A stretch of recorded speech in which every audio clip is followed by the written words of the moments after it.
Welcome back to the Inglet Hit. Here's a question to get you thinking.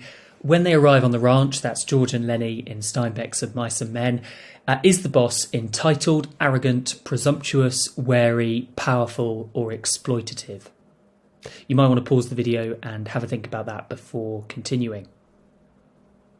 But really, the question of who the boss is as a character isn't actually that important, is it? Because the boss only features the once at the beginning of the story when George and Lenny arrive at the ranch.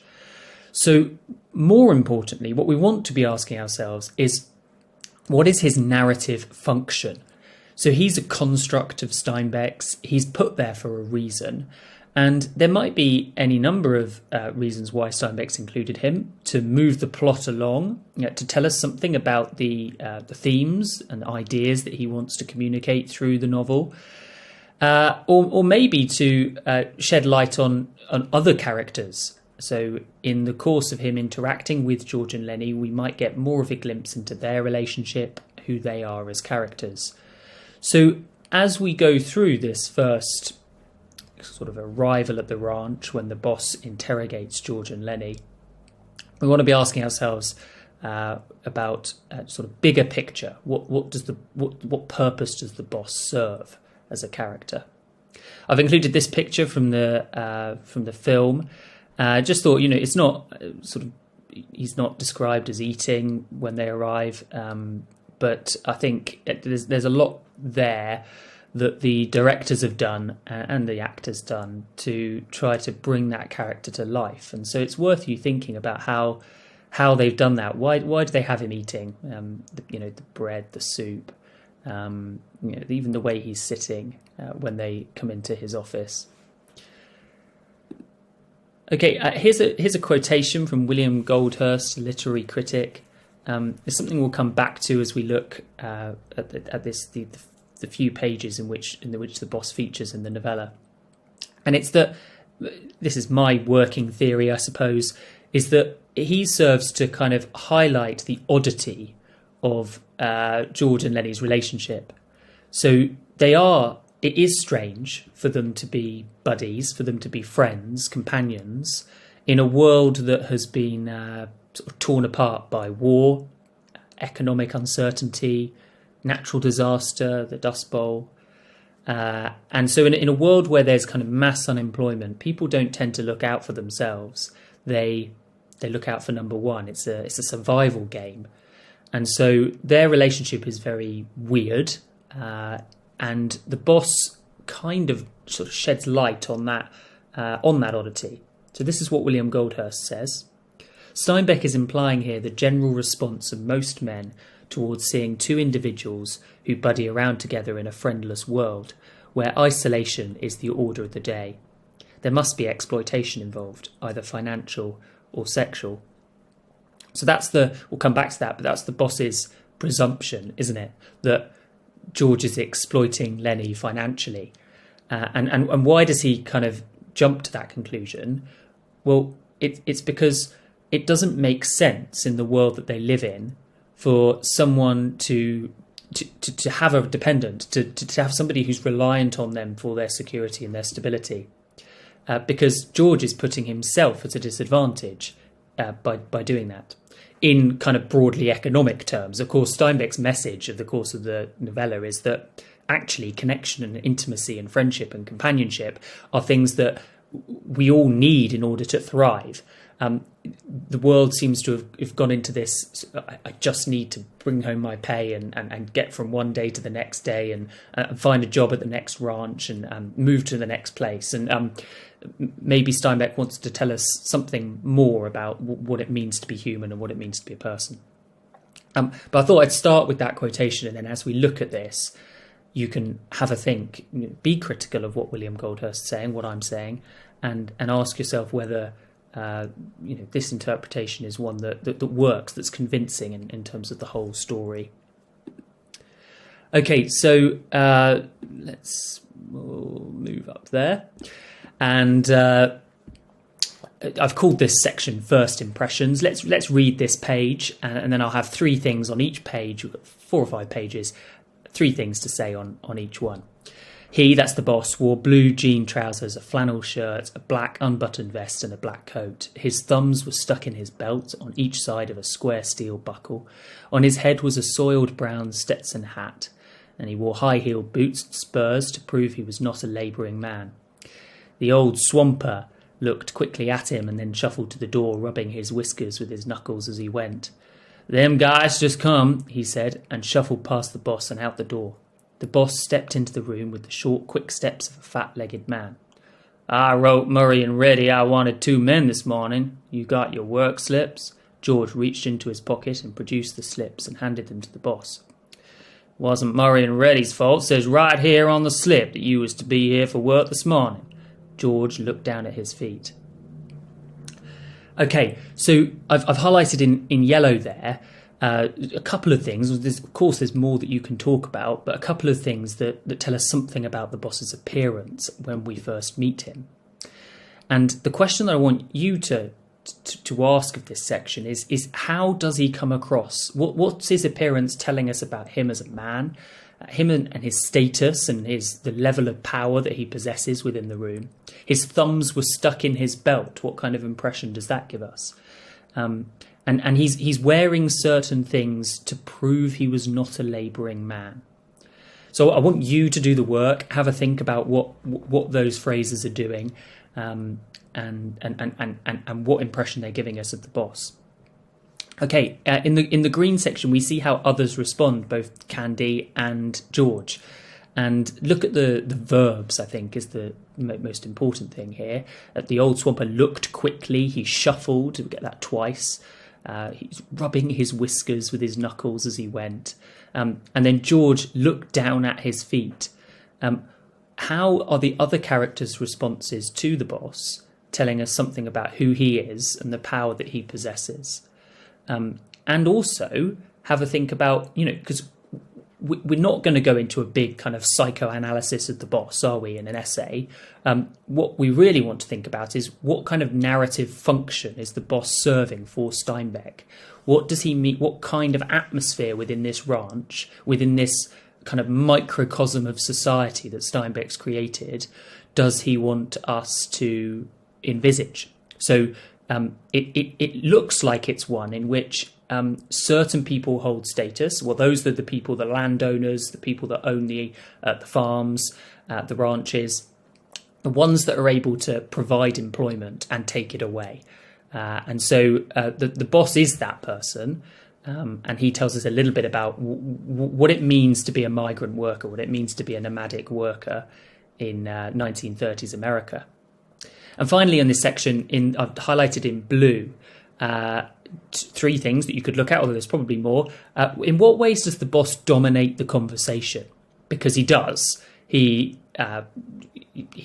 asks lots of questions. He determines what they're talking about and when. He directs certain accusations or questions at George and Lenny, so you. And he speaks, you will see a little bit later that he uses some imperative sentences, so some commands, but he also speaks in declaratives, so statements of fact. Whether or not they're true or not, he believes them to be, and so he speaks from a position of confidence. And also it's just from a kind of from a visual point of view, how much is the boss speaking and how much is George and Lenny speaking? And they're 2 separate characters, aren't they? So count up the words, George's words, count up Lenny's words, count up the boss's words. Who's speaking the most? Who's speaking the least? And why is that? Let's have a look at the next section, which I've entitled "An Odd Conversation," because it is. Just go back quickly. So George is looking down at his feet. "Bus driver give us a bum steer," he said. "We had to walk 10 miles. Says we was here when we wasn't. We couldn't get no rides in the morning." Boss squinted his eyes. "Well, I had to send out the grain teams short 2 buckers. Don't do any good to go out now till after dinner." He pulled his time book out of his pocket and opened it where a pencil was stuck between the leaves.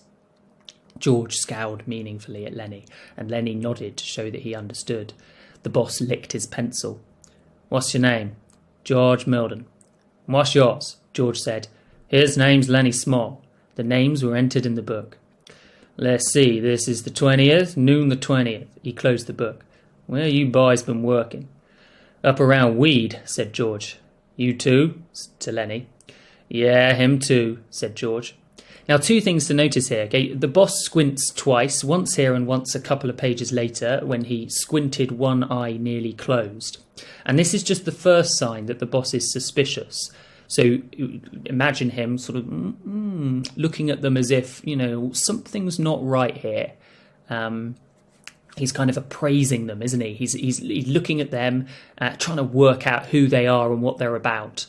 And this is important because George and Lenny, they need to make the right impression. You need to ask yourself, why do they need to make the right impression? What is it about the situation, the world in which they live, that means that they are kind of treading on eggshells right from the moment that they arrive? And it is a precarious situation, isn't it, that George is orchestrating carefully. Notice that he scowls. He scowls on the next page as well, but he scowls meaningfully at Lenny. They have this kind of implicit understanding that George will do all the talking and Lenny will remain silent. And George is desperately trying to make sure that he can get as much control as he can of this conversation. And so he's answering for Lenny. So whenever the boss directs a question at Lenny, George is answering for him. And we see that that's going to kind of build and increase, and the boss is going to become increasingly suspicious, and then George is going to have to explain himself. But it's odd, isn't it, for George and Lenny to be standing there and for George to answer for Lenny. And again, zoom out, have a think about the big picture. What purpose does this conversation serve? What's it telling us about George, Lenny, their relationship, the themes or ideas that Steinbeck's trying to get across through the novella? The boss pointed a playful finger at Lenny. He ain't much of a talker, is he? No, he ain't, but he's sure a hell of a good worker, strong as a bull. Lenny smiled to himself. Strong as a bull, he repeated. George scowled at him, and Lenny dropped his head in shame at having forgotten. The boss said suddenly, Listen, Small. Lenny raised his head. What can you do? In a panic, Lenny looked at George for help. He can do anything you tell him, said George. He's a good skinner. He can wrestle grain bags, drive a cultivator. He can do anything. Just give him a try. The boss turned on George. Why don't you let him answer? What you trying to put over? George broke in loudly. Oh, I ain't saying he's bright. He ain't. But I say he's a goddamn good worker. He can put up a 400-pound bale. Now, the boss is continuing his line of questioning, isn't he? This is an interrogation. Look at all of the questions that he's asking, because he sees this relationship and he sees it's abnormal. It's an oddity, as we said at the beginning. And so he wants to try and unravel what's going on here, because he thinks either something wrong, illegal is happening, or something that poses a threat to him and his self-preservation. And even though he's in a position of privilege, power, status, the boss is the owner of this ranch, he, as well as everybody else, must protect their livelihood against any possible threat. So that's what we'll see. As you go through the novella, you'll see that all of the different characters are trying to protect themselves, either by putting up some kind of barrier, using a coping mechanism, or using some sort of power that they have. So Curly and his sort of boxing abilities, Curly's wife and her sexuality, Crooks and his race. He uses the segregation that's been enforced and imposed on him as a way of protecting his dignity and sort of giving himself a sacred space. And the boss, just as much as them, represents, although he's in a more privileged position, he is just another example of somebody trying to survive in a tumultuous world. Look at this desperate list of George trying to sort of get over Lenny's credentials. He's trying to sell him, isn't he? He's saying, look at all these things that he can do. He can. It's very defensive. That's why I call this section defense and attack. George is on the defensive. The boss is on the attack. And so we see the kind of how precarious a situation nomadic workers are in when they arrive at a new place of work. And more so here, because George and Lenny are that odd relationship. They're coming together. Lenny is mentally disabled. and George is looking after him, and so they're kind of more vulnerable and weaker than perhaps a conventional worker might be. And in the green section, just to kind of add to that impression of George on the defensive, well, 3 times he uses noun phrases with the modifier good. So he's a good worker, he's a good skinner, he's a good worker. And you've got to ask yourself, why is George doing that? Why is Steinbeck given George those words? What is this conversation serving to tell us about their relationship, about the boss, and the environment that they are entering into in this story? Okay, let's read the next section. The boss deliberately put the little book in his pocket. He hooked his thumbs in his belt and squinted, one eye nearly closed. Say, what you selling? Huh? I said, what stake you got in this guy? You taking his pay away from him? No, course I ain't. Why you think I'm selling him out? Well, I never seen one guy take so much trouble for another guy. I just like to know what your interest is. George said, he's my cousin. I told his old lady I'd take care of him. He got kicked in the head by a horse when he was a kid. He's all right, just ain't bright. You can do anything you tell him. The boss turned half away. Well, God knows he don't need any brains to buck barley bags, but don't you try to put nothing over, Milden. I got my eye on you. Why'd you quit weed? Here I called this section Assumptions and Lies. Assumptions because the boss assumes things about them, and lies because George lies here. And this is a question that you need to think about personally. Why do you think that George lies? But first, let's have a look at that financial language that the boss uses. Selling, stake, taking his pay away, interest. We've got this idea that perhaps there's some kind of foul play going on. And I've put an asterisk there to a section just a little bit later on where Curly meets George and Lenny for the first time, Curly being the boss's son. And while the boss assumes that some kind of financial foul play is going on, that George is exploiting Lenny, using that mental disability to take his pay, Curly assumes what the quote at the beginning of this video talked about. Curly, it could be argued, assumes some kind of sexual foul play.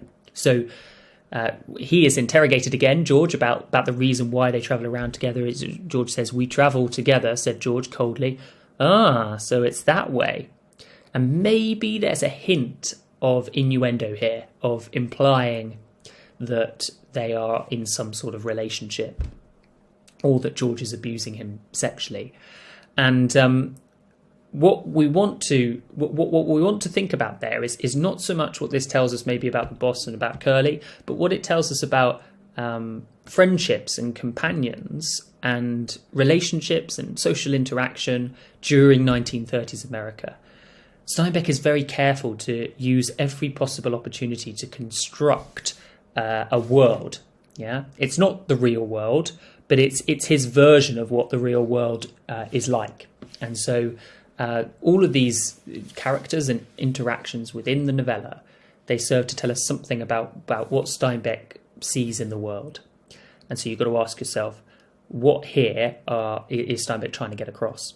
Look at the blue section. George lies here, and you've got to ask yourself why. Does this is my theory, does he recognise that a familial relationship conforms more to society's norms? So he calls Lenny his cousin when he isn't, says he's been kicked in the head by a horse as well.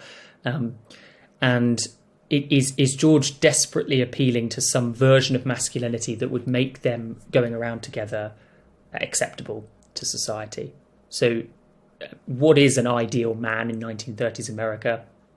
Well, it's probably not someone who's altruistic, who cares for other people, and who takes around a dependent who isn't actually giving him anything sort of financially or helping him to be more productive as a worker. So George is maybe trying to appeal to something sort of more socially acceptable here.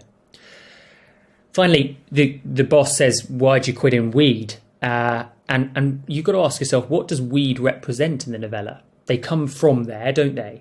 And where it's a situation where Lenny has thrown their security into chaos by touching this girl's dress.